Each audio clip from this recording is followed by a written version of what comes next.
ലംലം ഇബ്നു അംർ എന്ന് പറയുന്ന വ്യക്തിയെ ഒരു ദൂതനെ അയക്കുകയാണ് മക്കയിലേക്ക്.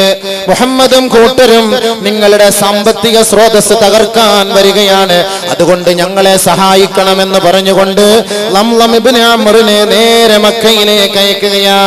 പഴഞ്ചൻ സമ്പ്രദായം അനുസരിച്ച് ഒട്ടകത്തിന്റെ മൂക്കും അതിന്റെ രണ്ട് കാതും ഛേദിച്ച് ഒട്ടകത്തിന്റെ മഞ്ചം തള്ളിയിട്ട് ആ ലംലം എന്ന് പറയുന്ന വ്യക്തി തന്റെ കുപ്പായമെല്ലാം വലിച്ചു കീറിക്കൊണ്ട് അലമുറയിട്ട് വിളിച്ചു പറഞ്ഞു, യാ മഅ്ശറ ഖുറൈശ് അല്ലതീമ അംവാലുകും മഅ അബീ സുഫിയാൻ ഖദ് അറലഹാ മുഹമ്മദുൻ ഫീ അസ്ഹാബിഹി ലാ അറാ അൻ തുദ്രികൂഹാ അൽഗൗസ് അൽഗൗസ് അൽഗൗസ്. ഏ മഅ്ശറ ഖുറൈശികളെ, ഖുറൈശി സമൂഹമേ, ഖുറൈശി സമൂഹമേ, നിങ്ങളുടെ സമ്പത്ത് അബൂ സുഫിയാന്റെ കൈകളിലാണ്.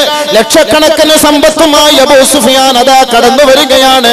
പക്ഷേ മുഹമ്മദും അനുയായികളും അത് വെട്ടിപ്പിടിക്കുന്നതിന് വേണ്ടി അങ്ങോട്ട് ഇതാ പാഞ്ഞിരിക്കുകയാണ്. അവരുടെ യുദ്ധസന്നാഹവുമായി അവരിതാ സന്നാഹവുമായി പോയിരിക്കുകയാണ്. അതുകൊണ്ട് ലാ അറാ അൻ തുദ്രികൂഹാ, നിങ്ങളുടെ സമ്പത്ത് കിട്ടുമെന്ന് എനിക്ക് ഒരു ഉറപ്പുമില്ല. അൽ ഗൗസ് അൽ ഗൗസ്, അതുകൊണ്ട് നിങ്ങൾ സഹായിക്കണേ സഹായിക്കണേ. പരസ്യമായി വിളിച്ചു പറഞ്ഞു. ഫലത്തിൽ ഇതങ്ങോട്ട് ഫലിച്ചു. ഖുറൈശികൾക്ക് അങ്ങോട്ട് ഹാലളകി.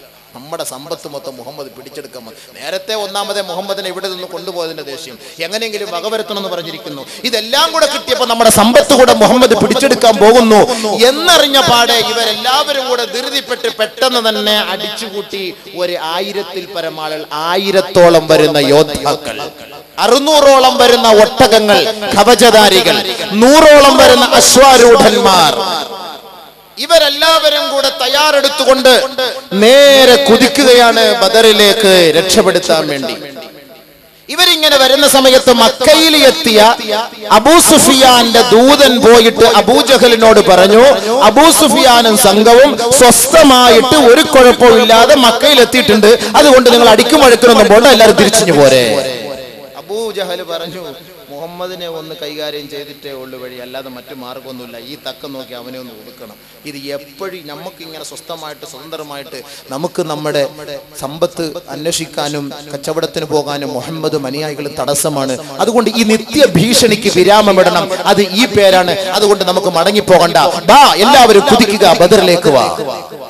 ബഹുമാനമുള്ള സഹോദരങ്ങളെ, ഒരു കൂട്ടം തീരുമാനിച്ചു, നമ്മുടെ സമ്പത്ത് മുഴുവനും അബൂ സുഫിയാൻ സുരക്ഷിത സ്ഥാനത്തേക്ക് നീക്കിയില്ലേ, ഇനി എന്തിനാണൊരു യുദ്ധം, വാ നമുക്ക് മടങ്ങിപ്പോകാം. ഒരു കൂട്ടം അബൂജഹലിൽ നിന്ന് മടങ്ങിപ്പോയി. അടിയും വഴക്കുണ്ടാകണ്ടല്ല, നമ്മുടെ സമ്പത്ത് നമുക്ക് ബുലൂസാ വേണ്ടത്. ബുലൂസ് കിട്ടിക്കഴിഞ്ഞു പിന്നെ നമ്മളെന്തിനാ എന്റെ പുറകെ പോകുന്നത്? പക്ഷേ അബൂജഹലിന്റെ ക്രോധം എന്താണ്? മുഹമ്മദിനെയും അനുയായികളെയും വകവരുത്തണം. സല്ലല്ലാഹു അലാ മുഹമ്മദ് സല്ലല്ലാഹു അലൈഹി വസല്ലം. അങ്ങനെയാണ് ബദറിലേക്ക് വന്നത്. ഈ വ്യക്തികളുമായി ബദറിലേക്ക് കുതിച്ചെത്തുകയാണ്. ഈ സന്ദർഭത്തിലാണ് പരിശുദ്ധ പ്രവാചകനും സഹാബത്തും മുഹാജിരീങ്ങളും അൻസാരികളും അടങ്ങുന്ന ഈ ചെറുസംഘവുമായി അല്ലാഹുവിന്റെ റസൂൽ അതാ പരിശുദ്ധ ബദറിന്റെ 2 ദിവസം മുമ്പ് ബഹുമാനപ്പെട്ട പ്രവാചകൻ ദർവാൻ എന്ന സ്ഥലത്ത് തമ്പടിക്കുകയാ.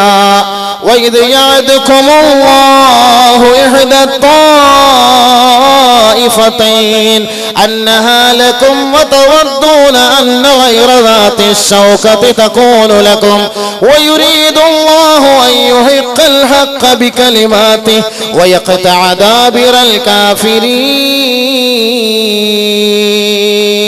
لِيُحِقَّ الْحَقَّ وَيُبْطِلَ الْبَاطِلَ وَلَوْ كَرِهَ الْمُجْرِمُونَ. ബഹുമാനപ്പെട്ട പ്രവാചകൻ ഈ ദർവാൻ എന്ന സ്ഥലത്ത് തമ്പടിച്ചുകൊണ്ട് മുഹാജിരീങ്ങളെയും അൻസാരികളെയും ഒരുമിച്ച് കൂട്ടിയിരുത്തിക്കൊണ്ട് മുഷാവറ ചെയ്യുകയാണ്. ബദറിലേക്ക് കിടക്കണം, ബദറിലേക്ക് പോകണം, അള്ളാന്റെ ഓർഡർ വന്നിരിക്കുകയാണ്. ബഹുമാനപ്പെട്ട പ്രവാചകൻ സ്വഹാബത്തിനോട് പറയുകയാണ്, അല്ലാഹു തആല രണ്ടാലൊരു കൂട്ടരിൽ നിന്ന് വിജയം നിങ്ങൾക്ക് വാഗ്ദാനം ചെയ്തിരിക്കുകയാണ്. വഇദ് യഅദുകുമുല്ലാഹു അല്ലാഹു ഇഹ്ദ ത്വായിഫതൈൻ. ഒന്നുകിൽ ഷാമിൽ നിന്ന് വരുന്നവരെ, അതല്ലെങ്കിൽ മക്കയിൽ നിന്ന് വന്ന മുശ്രിക്കീങ്ങൾ, ഈ രണ്ടാലൊരു കൂട്ടരിൽ നിന്ന് വിജയം അല്ലാഹു നിങ്ങൾക്ക് തരാമെന്ന് വാഗ്ദാനം ചെയ്തിരിക്കുകയാണ്. വതവദ്ദൂന അന്ന ഗൈറ ദാതി ശൗഖതി തകൂനു ലക്കും. പക്ഷേ നിങ്ങൾ ആഗ്രഹിക്കുന്നത് ശക്തി ക്ഷയിച്ചു പോയ, കുറഞ്ഞു പോയ ചെറു സംഘത്തെ ആക്രമിക്കുക എന്നതാണ്. പക്ഷെ അല്ലാഹുവിന്റെ തീരുമാനമോ വയുരീദുല്ലാഹു അയ്യുഹിഖൽ ഹഖ ബികലിമാതി. പടച്ച തമ്പുരാന്റെ നാവാക്കുണ്ടല്ലോ, അവന്റെ അസ്തിത്വമുണ്ടല്ലോ, ആ ആദർശമുണ്ടല്ലോ, ആ ദിവ്യ സന്ദേശമുണ്ടല്ലോ, അത് ലോകത്ത് വ്യാപിക്കണം, അത് നിലനിൽക്കണം. കുഫ്രിന്റെ കോട്ടകൊത്തളങ്ങൾ എന്നേക്കുമായി തകർന്ന് തരിപ്പണമാകണം. അതാണ് അല്ലാഹുവിന്റെ തീരുമാനം. ലിയുഹിഖൽ ഹഖ വയുബ്തിലൽ ബാതില വലൗ കരിഹൽ മുജ്രിമൂൻ. സത്യം നിലനിൽക്കുകയും ബാത്തിൽ എന്നേക്കുമായി നിർമാർജനം ചെയ്യപ്പെടുകയും വേണം. അതെത്ര മുജ്രിമീങ്ങളും മുശ്രിക്കീങ്ങളും അതിഷ്ടപ്പെട്ടാലും ഇഷ്ടപ്പെട്ടില്ലെങ്കിലും അല്ലാഹുവിന്റെ അസ്തിത്വം ലോകത്ത് നിലനിൽക്കണമെന്ന് ആഗ്രഹിച്ചുകൊണ്ട് അല്ലാഹുവിദാ സന്ദേശം അറിയിച്ചിരിക്കുകയാണ്. അതുകൊണ്ട് മുഹാജിരീങ്ങളെ, അൻസാരികളെ, എന്താണ് നിങ്ങളുടെ അഭിപ്രായം?